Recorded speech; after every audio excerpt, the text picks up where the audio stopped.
Assalamualaikum warahmatullahi wabarakatuh, Bapak dan Ibu. Perkenalkan, nama saya Arya Harditya, dosen program studi Desain Komunikasi Visual Fakultas Teknik dan Teknologi di Universitas Sampoerna. Pada kesempatan kali ini, perkenankan saya untuk menyajikan video PDD-UKTPT Bidang Pengajaran untuk salah satu mata kuliah yang saya ampu pada semester genap, yaitu Creative Coding. Mata kuliah ini merupakan mata kuliah yang wajib diambil oleh mahasiswa Desain Komunikasi Visual sebagai syarat kelulusan, juga mata kuliah pilihan yang dapat diambil oleh mahasiswa dari fakultas dan program studi lain. Di mata kuliah ini, mahasiswa belajar berpikir dan mempraktekkan prinsip-prinsip desain grafis secara komputasi dan algoritma. Berikut adalah rencana pembelajaran semester atau RPS untuk mata kuliah Creative Coding yang merupakan kontrak kuliah antara mahasiswa dengan dosen. RPS ini disajikan dalam bahasa Inggris karena bahasa tersebut adalah bahasa pengantar perkuliahan di Universitas Sampoerna.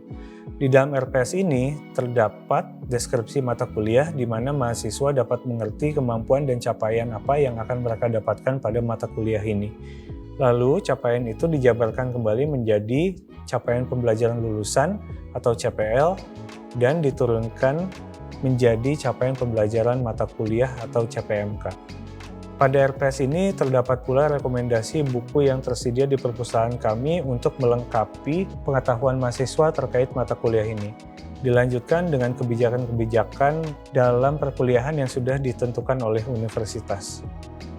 Selanjutnya adalah materi pembelajaran setiap minggu selama 16 minggu yang diuraikan berdasarkan minggu, topik dan tanggal, durasi, mode perkuliahan, referensi perkuliahan, dan CPMK terkait perkuliahan pada minggu tersebut. Contohnya pada minggu kedua, pertemuan kedua, mahasiswa akan diperkenalkan kepada programming statements, syntax, arithmetic operators, assignment, data types, dan juga debugging console. Selama 1 jam dengan mode perkuliahan lokakarya berupa instruksi di dalam kelas. Materi ini mengacu pada CPMK 2, yaitu Understand the Concept and Implement Interaction Design in Design Project. Berikutnya adalah jenis-jenis tugas yang harus diselesaikan oleh mahasiswa, antara lain tugas latihan di kelas dengan bobot total 20%, presentasi tengah semester terkait proyek yang akan dilakukan di akhir semester dengan bobot 30%, lalu proyek final dengan bobot 50%. Lalu dilanjutkan dengan sistem dan skala penilaian yang sudah ditentukan oleh universitas. Juga mengingatkan mahasiswa kepada kebijakan-kebijakan universitas lain yang juga telah diatur dalam buku panduan mahasiswa. Semua yang ditulis dalam RPS dapat diakses secara online melalui Learning Management System atau LMS kami, yaitu Canvas. Pada LMS ini, dosen mengakses seluruh instrumen perkuliahan, mulai dari daftar hadir,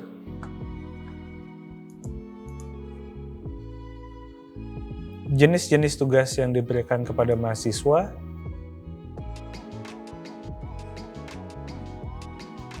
modul-modul perkuliahan mulai dari video, artikel online, kuis, dan lainnya.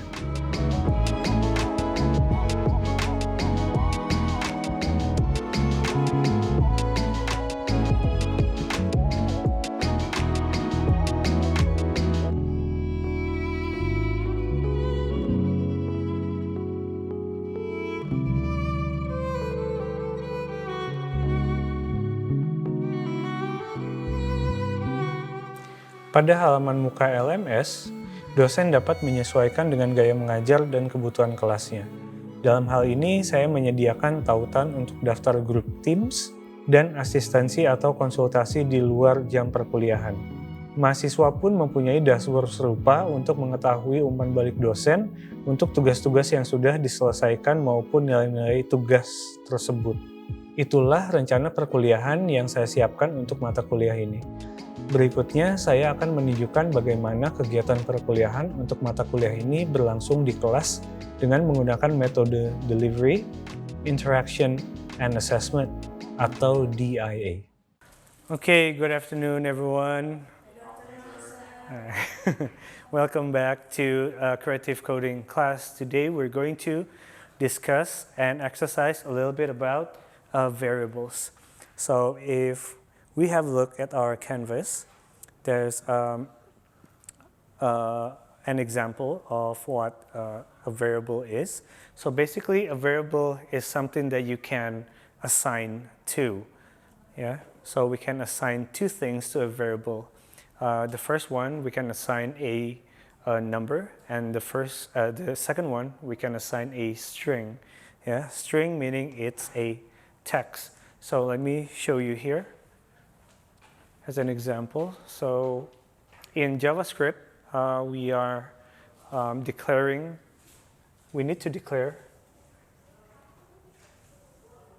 and then we need to initialize. It's not working here. Initialize,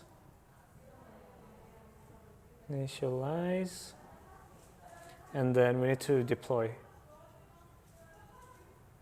Okay, so in order for us to declare a variable, we need to first type in let, and then the variable name, and then after that ends with a semicolon.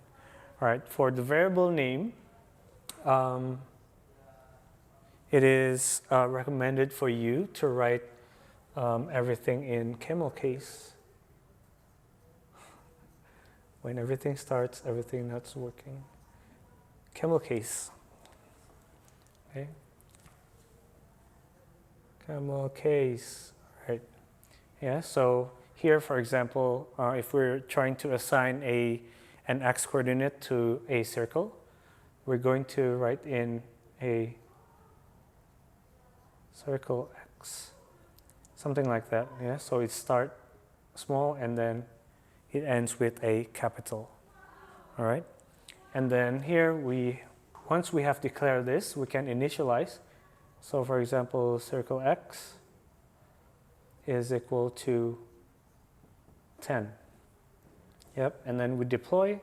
For example, we try one of the methods to create circle, which is circle, and then the x coordinates, which is circle x, and then whatever coordinates is your y coordinate, and then after that the diameter of your circle. Okay, so this is something kind of like a basic understanding of what variable is. So you can also assign a variable as a text or a string. So let, for example, test name is equals to quote, and then name, and then unquote, and then ends with semicolon. It's the same thing, and we can apply our variable, string variable, to a text method.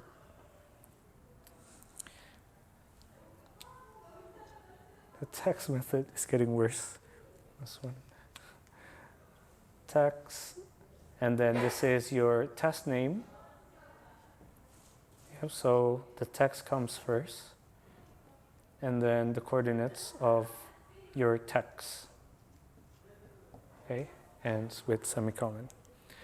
All right, so the tips or some advice on creating a variable name is you have to remember it needs to be syntactically correct. Syntactically and also semantically correct. Semantically correct. It's done correct. Okay. All right, so you cannot just name everything just anything, right? It needs to be specific. What is this variable you're going to assign to later on? Okay, so that's the semantic part. The syntactically correct part is that if you are trying to create a variable name of circle x, you're going to be initialize it as with a number, right? Because it's going to be designated or deployed as x coordinates, which is not a string. Yeah, it's a number. So the syntax needs to be correct. So you're not going to apply string to a circle x coordinates. It's incorrect.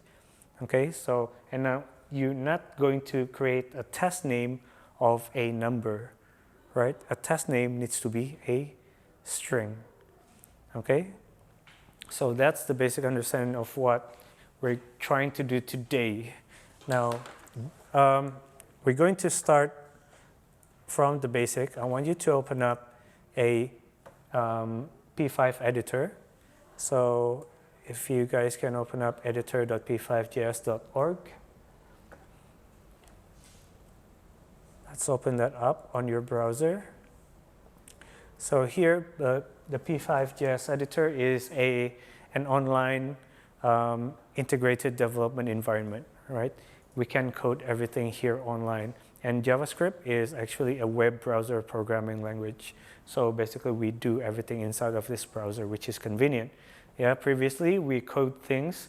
We code our website in a Visual Studio Code, which is just an offline program. And then we preview it in different browser. But here, everything is all in one place, which is in one browser. Okay, so have you opened up your P5 editor? All right, so now what we're going to do is that we're going to create a variable called x.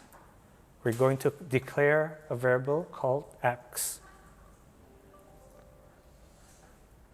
Okay, and then in the setup, we're going to initialize our x. So for example, because this is going to be an x coordinate, so I'm giving it a really big number, yeah? So 100 pixels.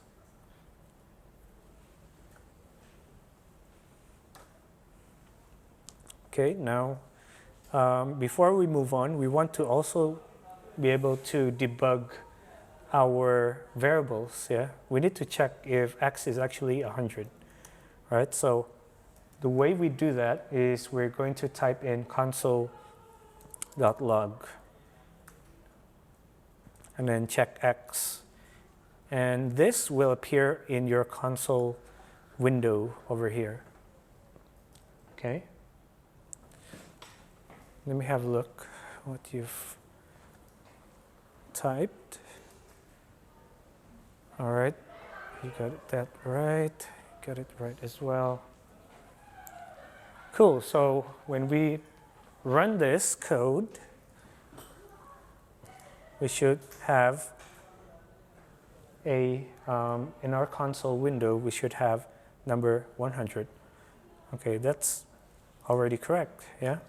Now, we want to deploy our variable.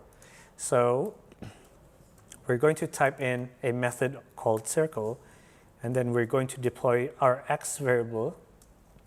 And then the y we're going to set up to 200, and the diameter is going to be 40 pixels. So all of these numbers is in pixels, yeah? Because we're going to working with image processing, yeah? So everything is going to be based on pixels. All right, so before we move on, I want to also explain to you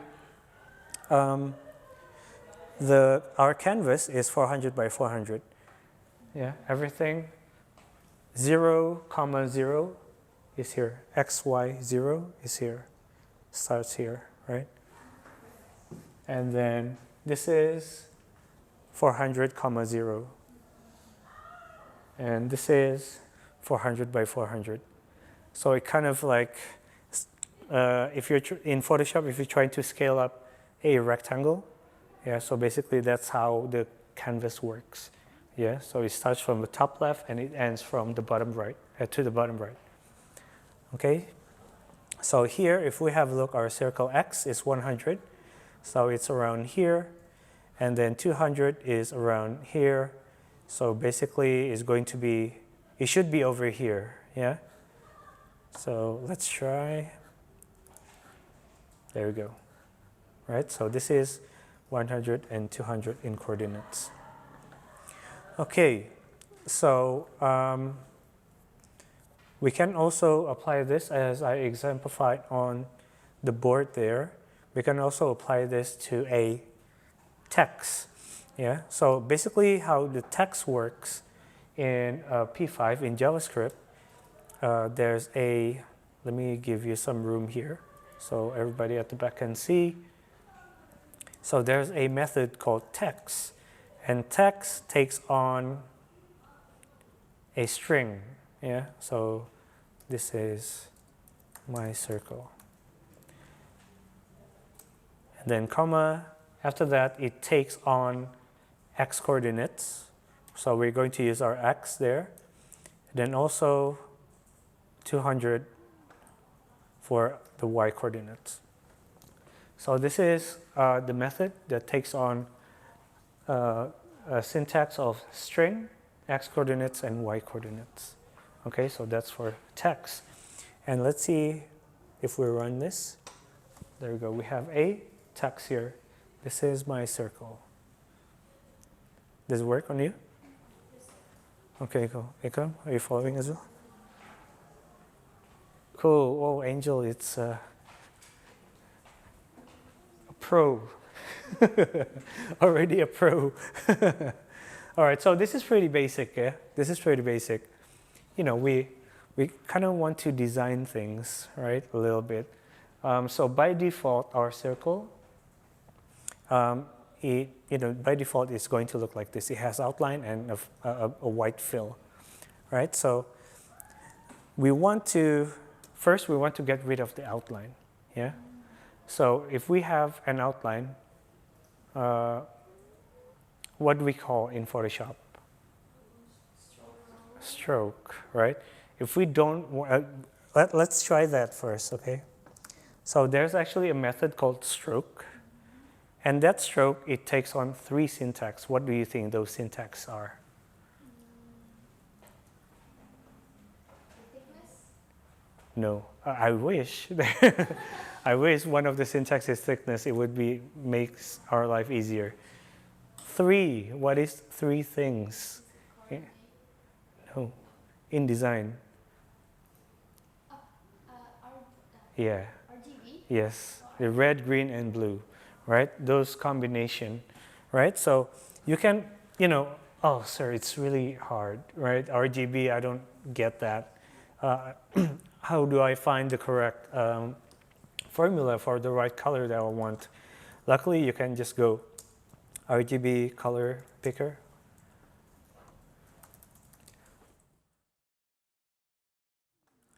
There we go. So we have, you choose whatever color you want. I'm going to pick one over here. And we have the RGB number here, and then we can just copy.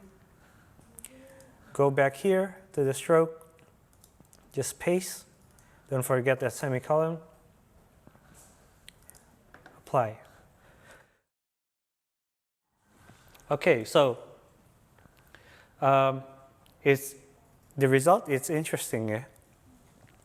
If we have a look here, the text also has outline. Why do you think is that? This is the correct time to actually explain about algorithm, yeah? So this editor, or whatever editor, you will see these numbers, right, on the side. This is how the programming read your code. So 1, 2, 3, it's sequential, all right? So here, if we have a look, okay, so I want an object to have a stroke, and then apply that stroke to a circle, and then apply a text. What do you think is wrong? It's actually above the stroke. True. The text can be above the circle. Yeah, so we can actually here, you don't need to highlight your code. You can just click at the end of your code. Yeah, click at the end of your code, and then just Command X or Control X to cut, and then go up there and make some room, and then just paste. Very convenient, right? Anyway, let's run this. Oh, it's still. But now it's only is my circle. Yeah, why? Because this is the function draw, remember, it draws over and over again. So when it ends here, it goes back up again and then apply to text. It's looping, right? But why is the text still half stroke? Because it goes back up again, it still carries this program because it loops. Yeah. If you put it on setup, it might work because it only runs one time. But this is multiple times, so it goes back up again. So if a stroke is something that we want, then we type in stroke. But if we don't want stroke, then what do you think the method is?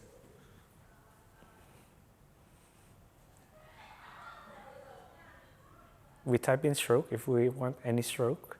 If we don't want stroke, You type no stroke. yes. This is, every workshop that I'm, high school that I'm giving about coding, they just laugh so hard about this. Yeah, so this is no stroke. So there we go.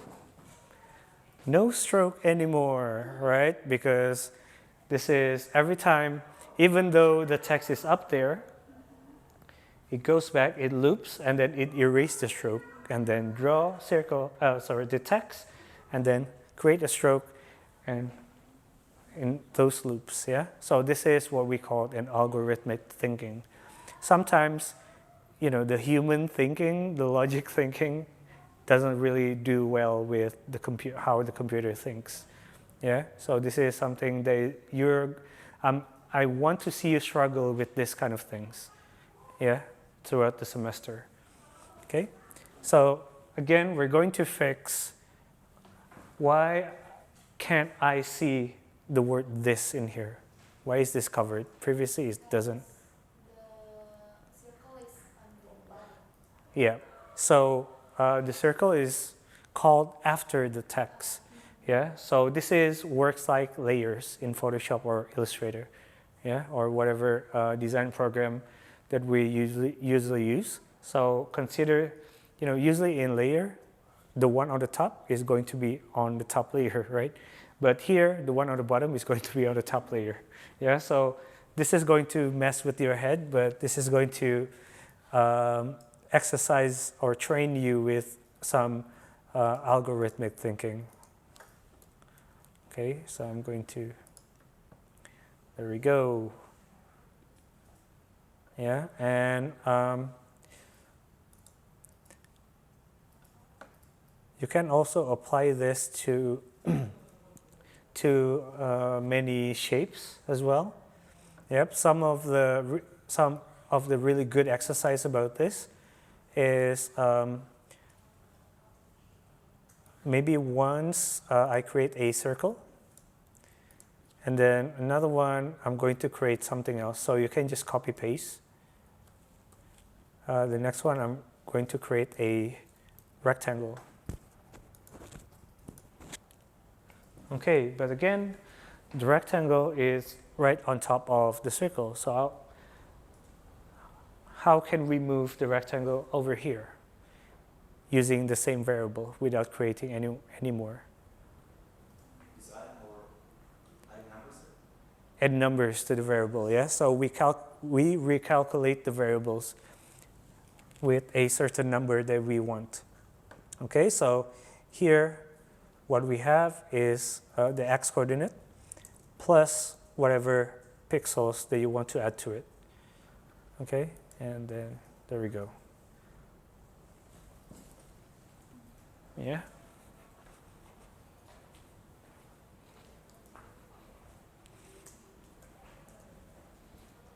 So I add x, another number, another value, which is 100 pixels.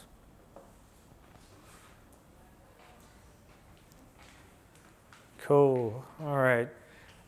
And then what about if it looks really weird too, yeah? The rectangle is like down here. The circle is like over here. So we need to center everything. So remember, everything in P5, it starts from the top left. So this is the anchor point for rectangle. No. So we need to realign this, yeah? So if we go back, let me just close this. If we go to the setup, we can actually set this, the mode of our rectangle to center. Yeah.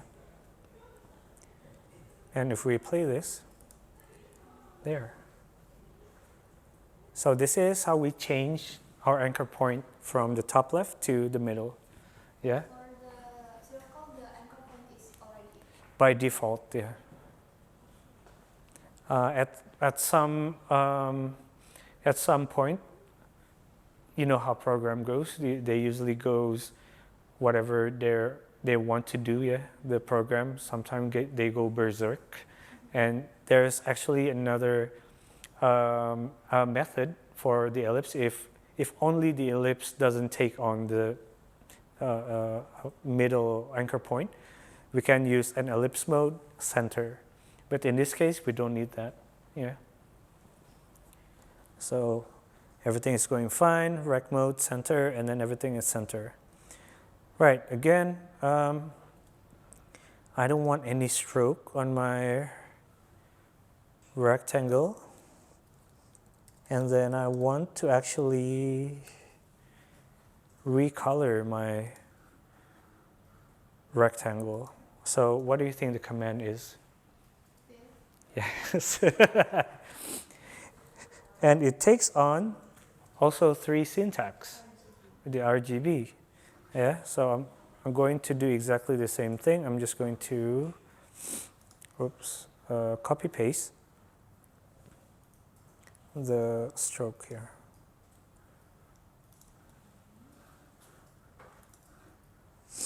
Uh-oh, there's a problem. Yeah?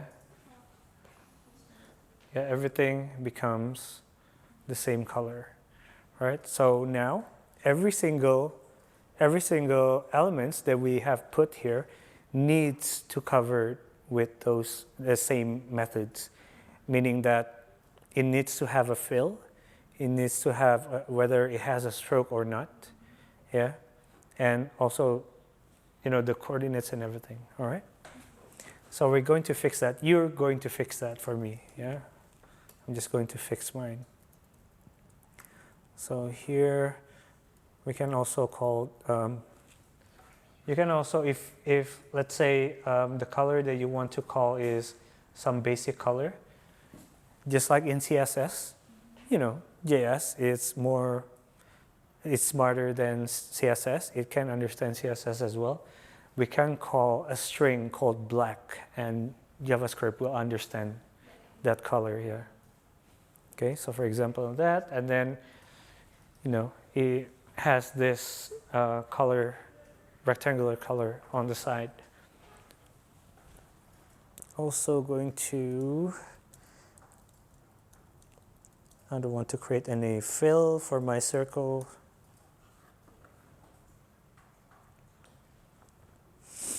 Okay, there we go. So everything is according to plan, yeah? Okay. Any questions about today's exercise? No? No question? Okay, so